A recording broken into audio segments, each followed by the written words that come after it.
I was debating putting on my Italia jersey because I'm like, I bet you this guy wears the cock. Oh, you beauty! Ronaldo! Unbelievable! Oh, Messi! Penalty! That is a massive decision. I swear you'll never see anything like this ever again. Hey, I'm dialed in on my Klopp Fergie verse. Or sorry, I Fergie. know it's gonna be a good one. Yeah, because that's an interesting one, and I got a couple of tabs that are ready to go. Oh, you pulled up your stats?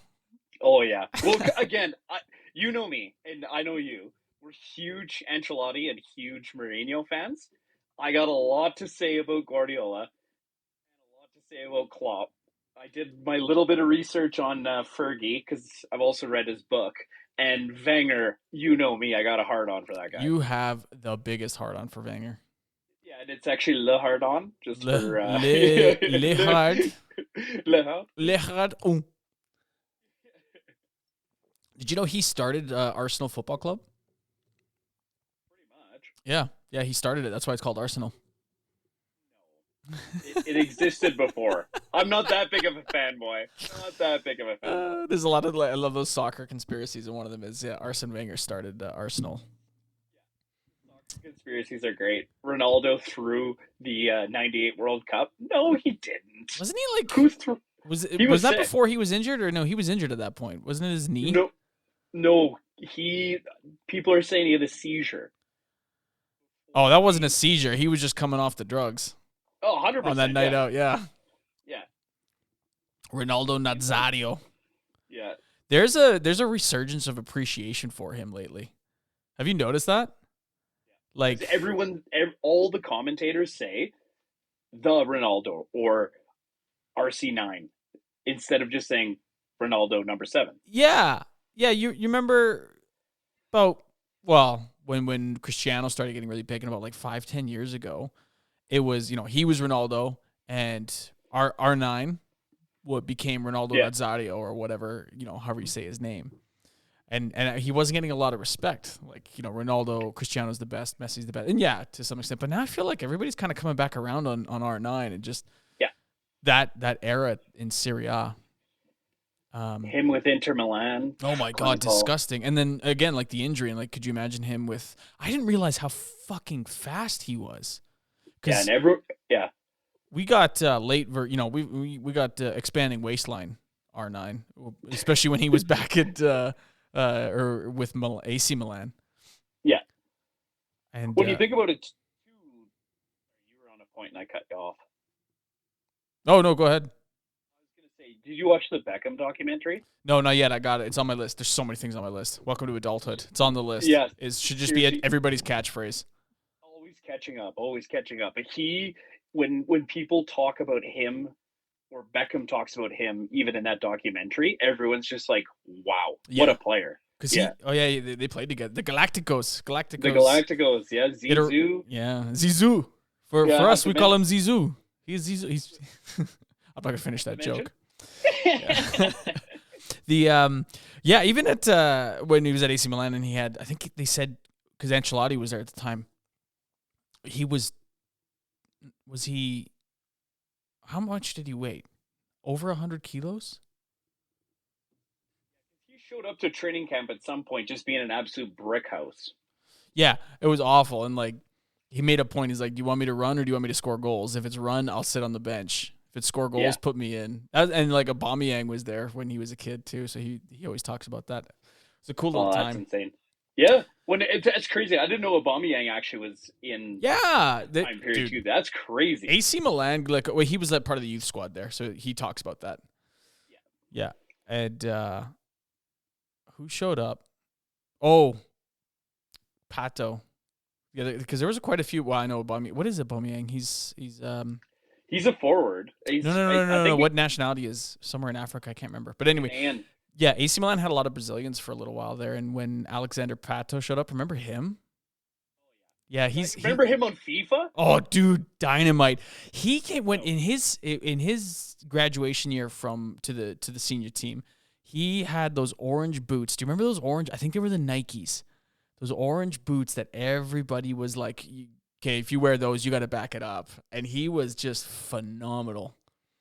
The flashy boots. He was set and ready to go. Yeah. I got something awkward. You have a drink. I have like a quarter of a mojito. Can I quickly run it? Brother, get it together. I know. It'll take me like 2 seconds. Yeah. Yeah. You want to play the fucking, I don't know, intermission music? Oh, yeah, here we go. Play La Marseillaise.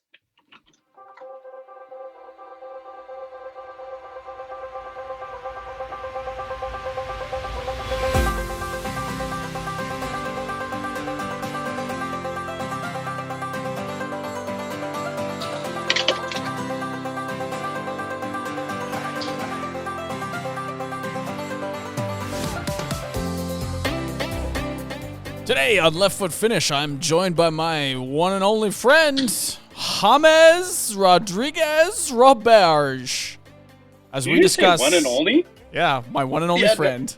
Wow, that's a sad state of affairs. Should we talk about that one?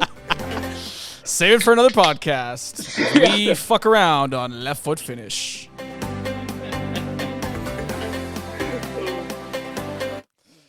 What were we talking about? Brazilians, Pato? Yeah, Pato, Corinthians, going to AC Milan. He was at Chelsea. Yeah. So, and what is it? So, was it R9 or now I cannot remember. But so Kaká was there, and I think it was R9. Wasn't when Ronaldinho.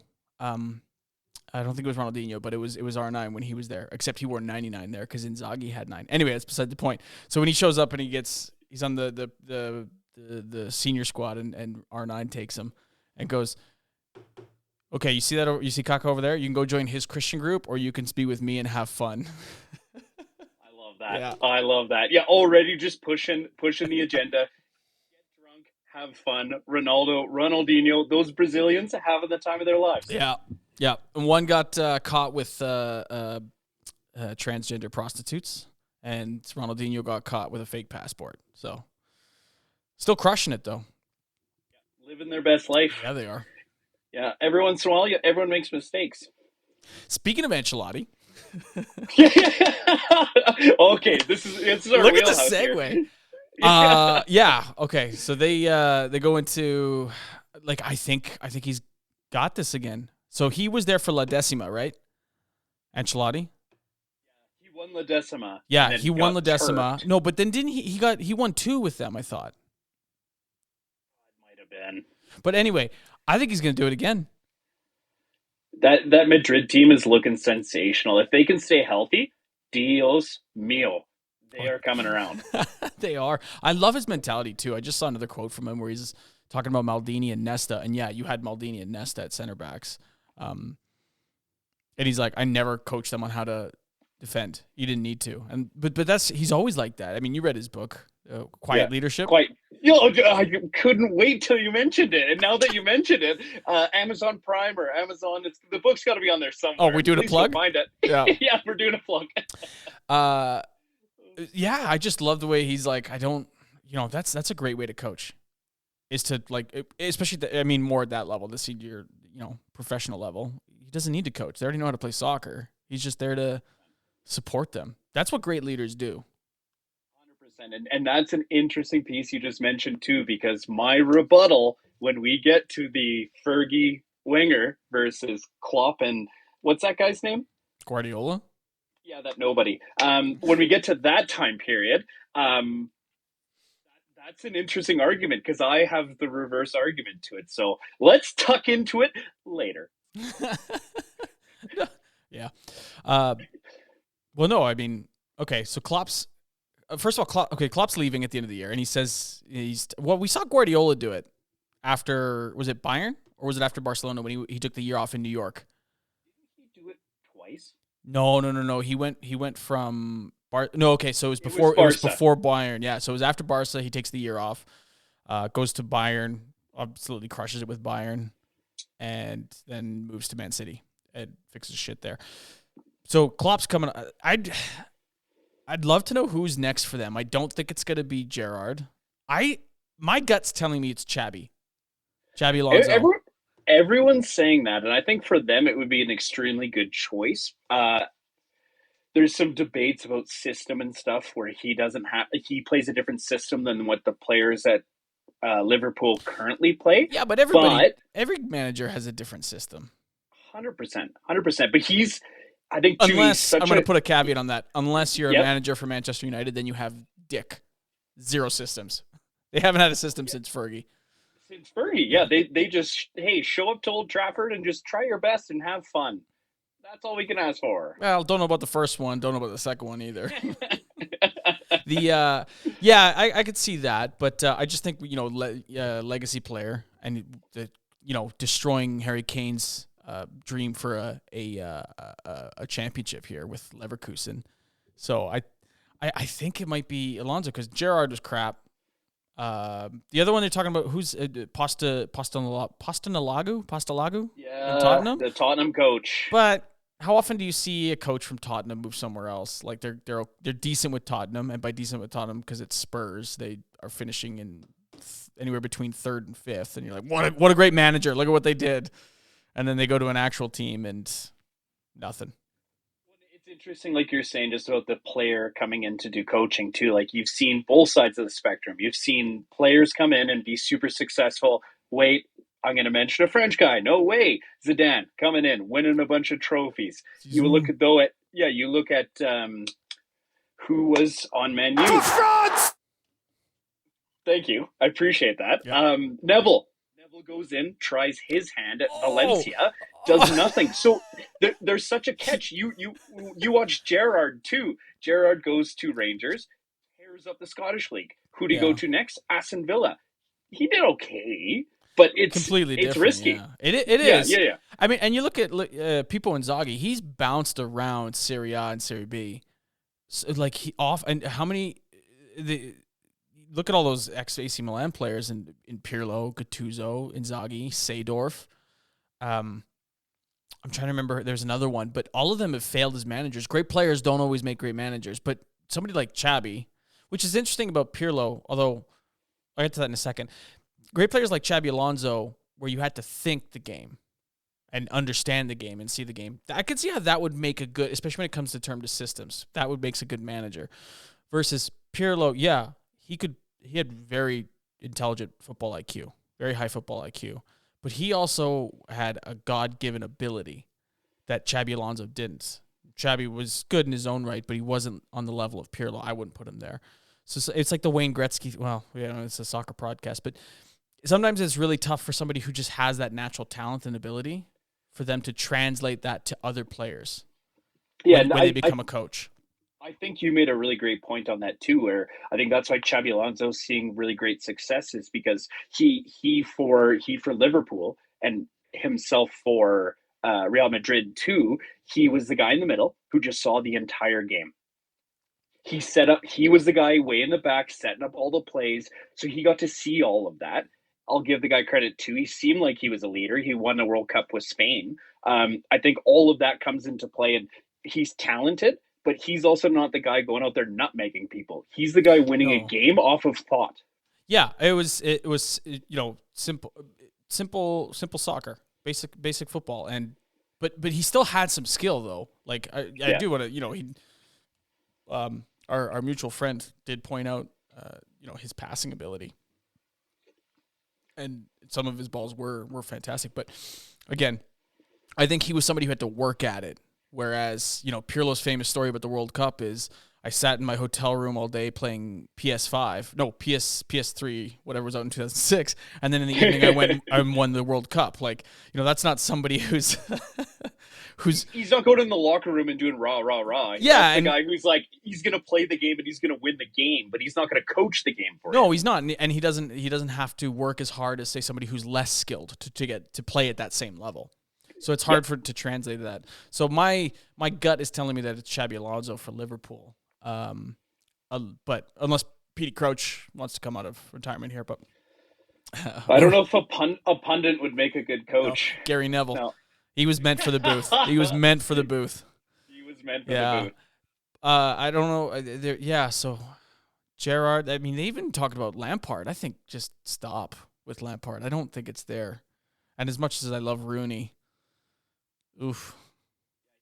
He hasn't been tried yet. That Yeah. guy played for Derby. Where was Derby ever? Yeah.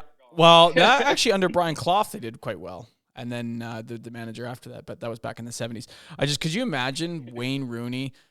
He's he's a Scouser, but Scusa played for Everton, then Manchester United, the two most hated clubs by Liverpool fans. And then could you imagine if he? They won't. He does not have the track record for it. But yeah. But I also do love the fact you brought up the 70s too, because I think at some point we're going to call your grandmother and just make sure that she can vouch for all these things from the 70s. Is that true? Aguero! Oh. Yeah, so end of an era. It's been a fun one though. On context, I am a United supporter. I think I've done like 3 episodes on United themselves out of the 6 that are out there, but so it's been a shitty era because it's been City and Liverpool, but it's been fun. Like those two were great.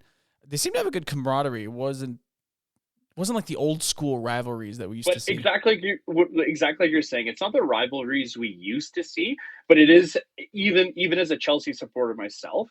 It's so nice to see Liverpool doing something again because their fan base probably the best in the Premier League.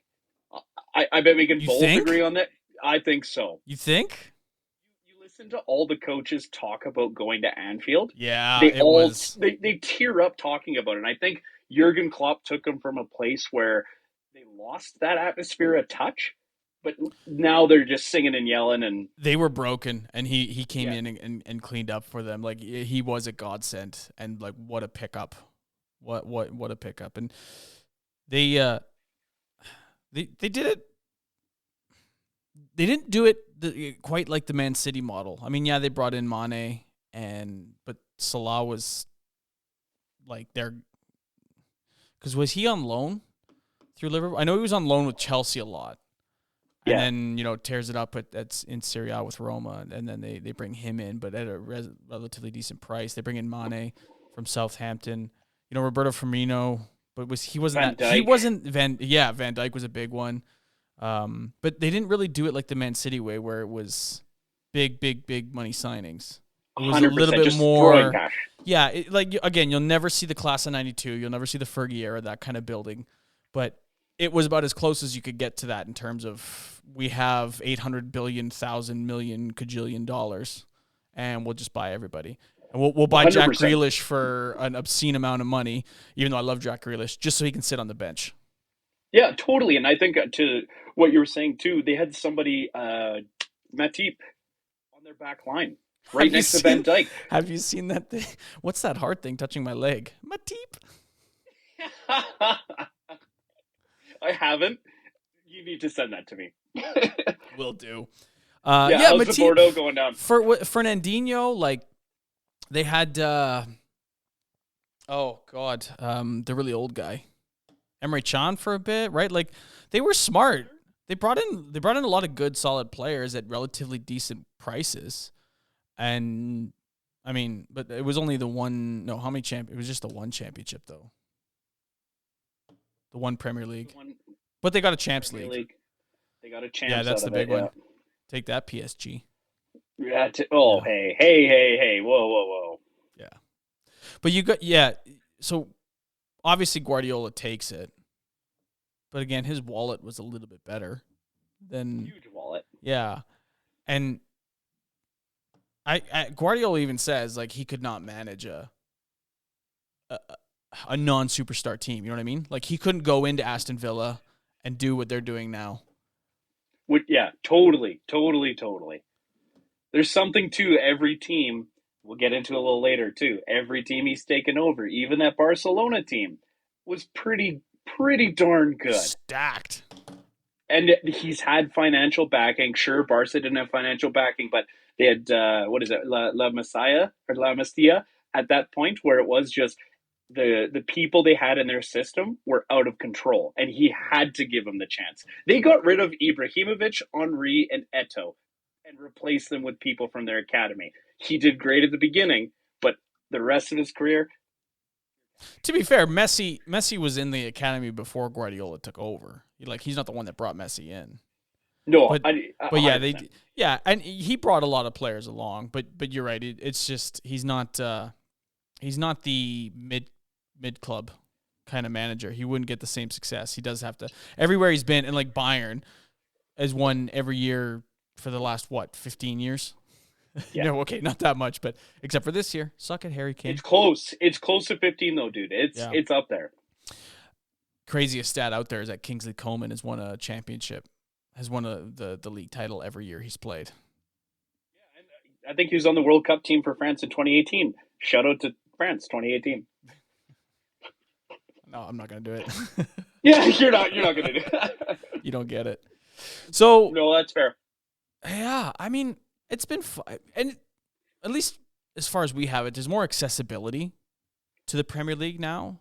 So this era, and just a different, in terms of social media and everything. So the Guardiola Klopp era was a lot more on the forefront, a lot more accessible than Fergie Wenger. But my heart goes to Fergie. Like, I think that was just better, and I think it was better specifically because there wasn't the financial backing, especially Arsenal, man. Lacazette at one point was their highest paid transfer of all time at like 45 million pounds or something like that, or 45 million euros. Right. It's only recently that they've started splashing a little bit. Part of that was the new stadium build that they did all those years ago when they were.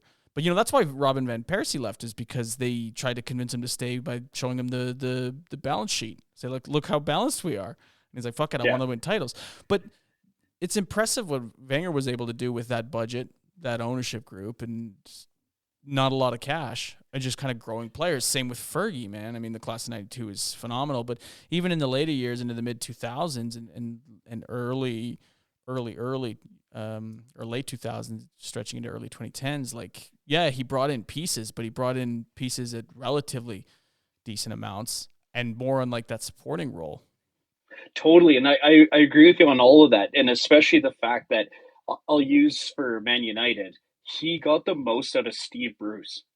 Oh, Steve Bruce! You're going back to championship number 1 for them, 1990. What was it? 3, 4, 2, 3? Yeah, something 92, like that. 93. Steve Bruce, literally Fergie and Wenger. Again, like you said, in a time period where teams weren't doling out the cash they're doling out right now, but the good teams bought players with a lot of potential, but then developed them. You think about Patrice Evra. Ronaldo's probably a bad example. Think about Nani. Think about the other players from Man U. No, hang on. They were no one. Oh, Ronaldo isn't a bad example. You go back and Gary Neville talks about it. All those other guys on that team talks about it when they bought him and brought him in. None of them thought Cristiano Ronaldo was going to turn into what he did. So I think you nailed it right there. Brought him in, relatively low rate, relatively low transfer fee at the time, especially because he was 18, but so much potential. And I bet you a lot of potential that Fergie saw that other people didn't see. And they always say nobody works as hard as Cristiano Ronaldo, so he definitely worked his way up there. But yeah, sorry, I cut you off just because I think Ronaldo is a good example of that. Appreciate it. It is like, I think we'll allude to the second half of the conversation with Klopp and Guardiola and why they're great. You made a great comment before about eras. Back in that era, you had to do those things, develop the players, because you didn't have the money. The other piece that I love about Wenger and Fergie, if you look at Arsenal before Wenger took charge, how many players had to take time away from the team because they had a drug or alcohol problem? 4, 5, 6. He instituted a diet. He instituted a couple other things that changed that old school British football from, we're just going to go for 92 pints after the game, to, actually, boys, we should go for a salad. A tea and cigarettes at halftime. Yeah, exactly. Yeah. He's French, though, isn't he? So would it not be like a baguette and a cigarette? French cuisine's, Baguette and a cigarette? Great for, just a, merci beaucoup. For France! Yeah. Yeah. I mean, okay, and that's true. That era, a lot of stuff was transitioning. Even in the 80s, like things were completely different. And that in the 90s, things started to kind of move into the super athlete era where, you weren't crushing however many, but really you didn't start seeing it until the 2000s. But the 90s was the beginning of that trend where, you weren't crushing however many pints or carb loading on how many plates of pasta. Bolognese in you before you play Everton. Let's go, boys. Have you ever seen not George Weah? Who's the guy, the American that plays for Juventus? Oh, I'm blanking right now. Yeah. It'll come to me. Oh my God.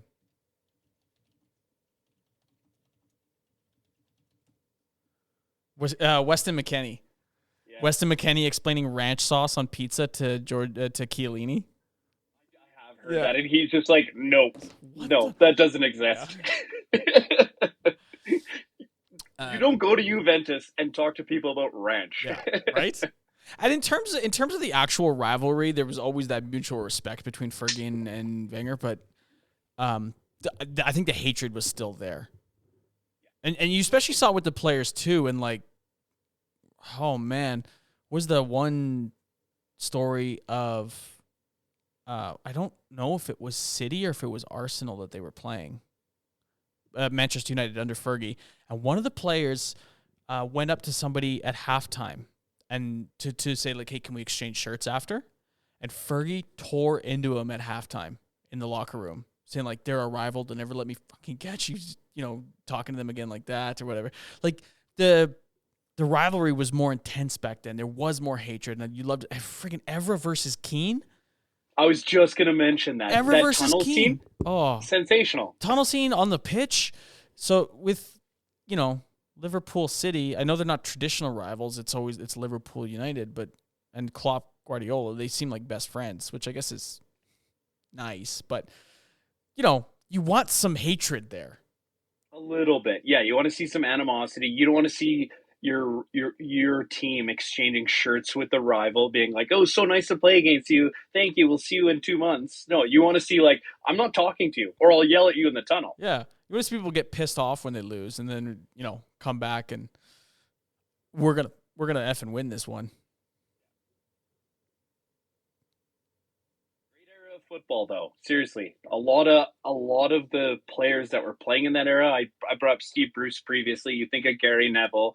You think of Van Nistelrooy, all those people played under Fergie. They're coaches now. I think that just goes to show the caliber of a coach like that. Same with Ancelotti.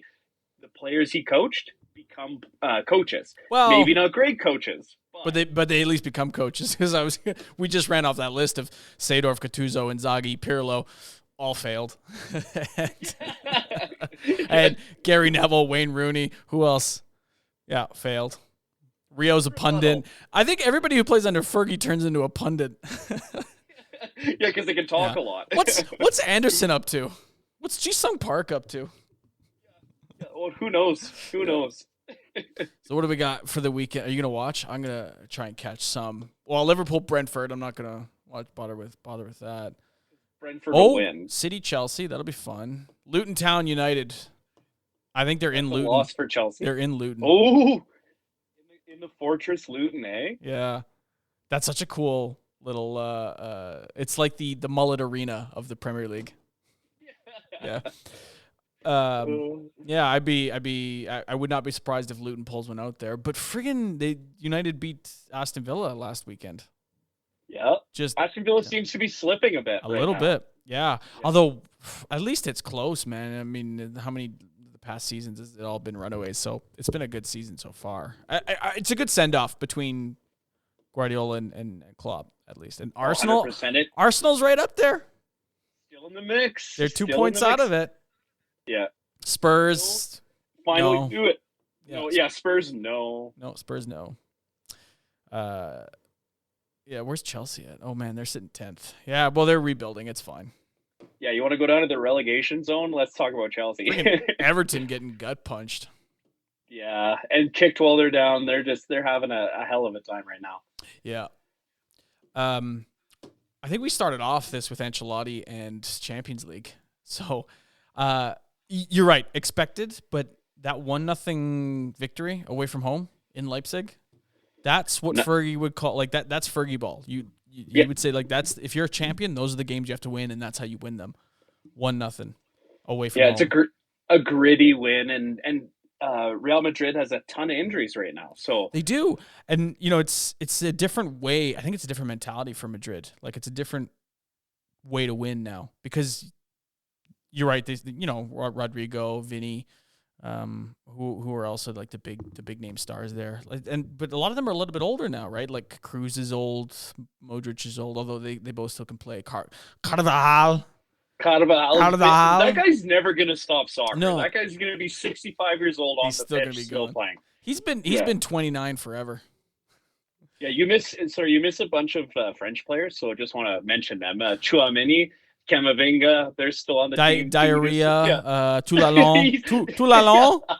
That was like 2008. Yeah. Makalele. Camavinga. Like you're saying it is a new way they are playing. You think about the Jose Mourinho days where those games were shootouts. It was like 4-3, go put the ball in the net. This is more like, wow. Yeah, they were the ball out of the net. They were the entertainers, and it was a high flying, high velocity football. And yeah, you had Bale and Ronaldo and Benzema. Yeah, it was a lot of fun. But this is a little bit different, and they're young and they're learning how to. And I mean, but they still got that smattering of really good vets to bring them through. But yeah, they're learning how to kind of grind these ones out. These the way champions should be winning. So I'm kind of pulling for Madrid because I'm looking at the rest of the teams in champs, and I don't really, unless Copenhagen wants to do something special, which they won't. Yeah. Or Real Sociedad, which they won't. I'm not really interested in anybody else. Yeah, it is. The first couple of games were pretty standard. PSG beating Real Sociedad. That's gonna happen for all day, every day. Yeah, but that was also at Parc des Princes. I really would be curious at I don't know the stadium that Sociedad plays at, but when they're home, because apparently that's been a bit of a fortress for them this year. And interesting. Yeah. Although when I say fortress, it's been a lot of draws. Yeah. But they don't allow a lot of goals at home. So, and PSG is PSG. They always find a way to muck it up. Oh, 100%. Regardless of how many changes they make, they made some positive changes these days, but they'll still find a way to let Real Sociedad toss 6 in the net, and now we're out again. I don't think I was gonna say 2 goals is a lot for Sociedad to catch up on. I'm pretty sure 6 was aggressive. Yeah, I'm pretty sure it'll be City going through, Madrid going through. I mean, they're going back to the Bernabeu, so they'll be fine. PSG probably. Lazio Bayern. Okay, you said that was interesting. I was thinking Lazio had it, especially it was away from what is it, the Allianz? Whatever. It was away from Munich. So I'm not actually surprised by it. Obviously, the red card helps, but I think, like you're saying, I think a great performance from Lazio. If they just park the bus, they could squeak one out. That's the thing is everybody. So Serie A is not what it used to be, like we were talking about in the 90s. But everybody kind of sleeps on them. They are sneaky good teams in there that you can take for granted if you're not expecting it, and they could pull out an upset like that. That would be phenomenal if Harry Kane goes out in the round of 16 in champs and finishes second in Bundesliga. Yeah, it would be a little too poetic. I would honestly start feeling bad for the guy at that point. Nah. Give him the England tax. What do we got next week? PSV Dortmund. Dortmund? Jaden Sancho's back. I mean, he's going to put in, 10? So you're fine. Yeah, he'll be fine. Arsenal Porto, that'll be an interesting one, but I think Arsenal's good enough these days that they can put that one away. It is in Portugal. Oh, Portugal, eh? So, I don't know. Do the Arsenal players, do they play well in the heat? They lost to friggin' I can't you're going to hate me for butchering this, but they lost to Lens. Lyon. Oh, yeah, RC they did. Lens. Yeah, Lyon? Is that what it is? Yeah, they lost it's to. not bad. Man, I was making so much cash on Arsenal, like just betting on them for at the beginning of the season, and I was just cruising with them. Like it was awesome. And then I put money on them for that one. They were like game number 3, I think, in my parlay, which I know those are always dumb to do. And I was fantastic to do. Pissed. I was pissed because that was like my guarantee one. That was like my little sweetener to just like, yeah, this is for sure. Yeah, so I don't know. Do they do well in the Heat? Because that'll be interesting. I hope it's not a draw. I hope it's not a draw. But go ahead. I was just gonna say, like Porto. I don't follow the Portuguese league close enough, but obviously Porto is going to be in the top 5. Yeah. But I just think Arsenal's got enough tools these days in the old tool belt that they can just Bob the Builder their way to a win. Oh, 1,000%. Oh damn! I forgot what I was gonna say. Never mind. Must not have been important. Napoli, Barcelona. Napoli, Barcelona. Napoli's always got a good team, and is that in Napoli? Yep. I would never want to play in Napoli. They're crazy. They are a little crazy in Italy. They're a little crazy. Yeah. They could at least make it interesting. You get a 1-0 loss or win in Napoli. That changes the entire second leg. Yeah. And that was a very generic comment from a very generic commentator. Yeah, like pick a side. Get off the fence. Shit or get off the pond. Come on. Come on, yeah. They are who we thought they were. Let them off the hook. I remember what I was going to say. I'd like the rule change for the away goals to remove that, because I feel like it has taken away those really boring first leg draws. You know, like where people were a little bit more cautious. Teams are playing a little bit more cautious. Now it's go out there. Like most goals wins. So let's do it the way it should be. And I'm going to say this, and I love Jose Mourinho, but that guy. I am Jose Mourinho. Yeah, I'm the special one, but he would play the cagiest first or second leg, depending whatever home or away game. He lived on that rule. So it'll be a different for him. Obviously, him not being at Roma, not being on a team, we'll have to see. But I'm glad the rule's gone too, because now it opens up the game, or you would hope it opens up the game. Yeah, it does. I mean, you are we're seeing it this year. Usually these round of 16 first legs are pretty boring. There's like 2 or 3 draws in them usually. Yeah. The only thing now is like the finals have been a little bit boring lately. They're a little bit more cagey. You just kind of want to see somebody go, like, just effing go for it. But we'll get there when we get there. Inter Atletico, that'll be a fun one. It's in Milan. That'll be a great matchup. Both teams looking decent. Inter's looking scary. Yeah. I wouldn't want to play them in the round of 16. No. Especially for Atletico, because I feel like they've stumbled a little bit this season. Yeah, they've had moments of stumbliness. Yeah, definitely. And I think back to what we were talking about Klopp. Klopp brings them to a place, same as Diego Simeone brought Atletico to a place. But there's just some coaches that just can't keep that hamster wheel turning and keep turning out those same results. And it catches up with you. Well, and they're highly emotional managers. And Simeone's still going. Good for him. He puts his heart into that team, and they play like it. Like you can see it. It has an effect on them in the fan base, just like Klopp with Liverpool. So I understand that aspect of running out of gas. Yeah, or when you're playing the style, like you're saying too, the style they play, Gegenpress and whatever the hell Diego Simeone plays, 2-foot tackles. Yeah, I was just gonna say studs up Simeone. Yes, studs up football. Yeah. Both of those, it wears you down. It does. Oh, I just had a thought. What if Rafa Benitez comes back to Liverpool? Not ever say that again. That guy should be removed from football. Come on, he was fun. Yeah, 04? They beat that team. I shouldn't mention it. Sorry about that. Shut up. When they beat that team, it was rigged. Great time. It was like 02. Maybe. It was like 02. It was rigged. Or 06. The final was rigged. That wasn't rigged. Maybe don't put your head through another guy's chest. Maybe don't be racist. Penalty! Oh, you ready for this?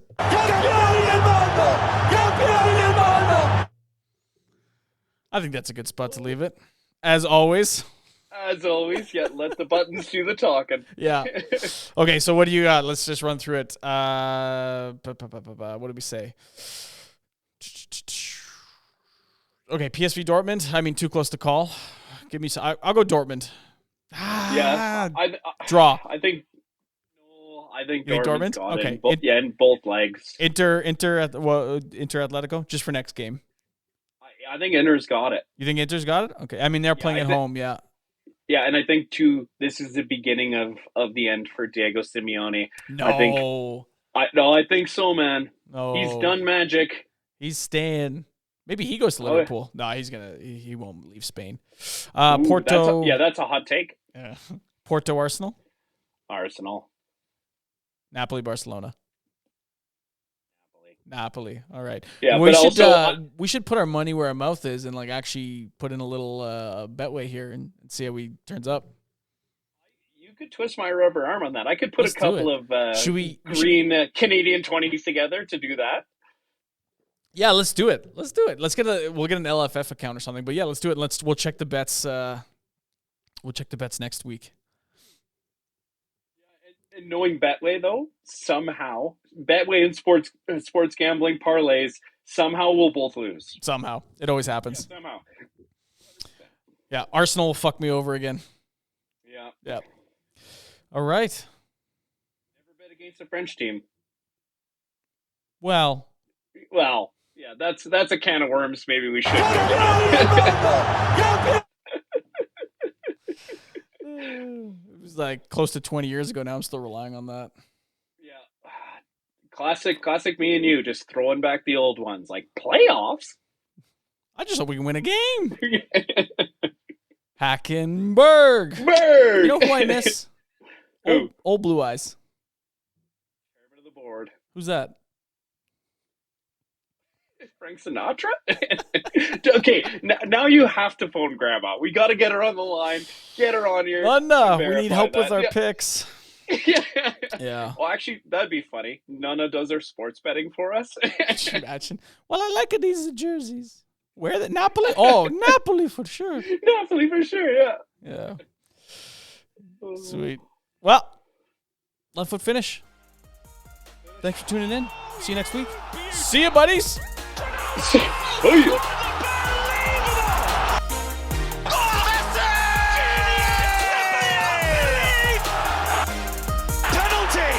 That is a massive decision.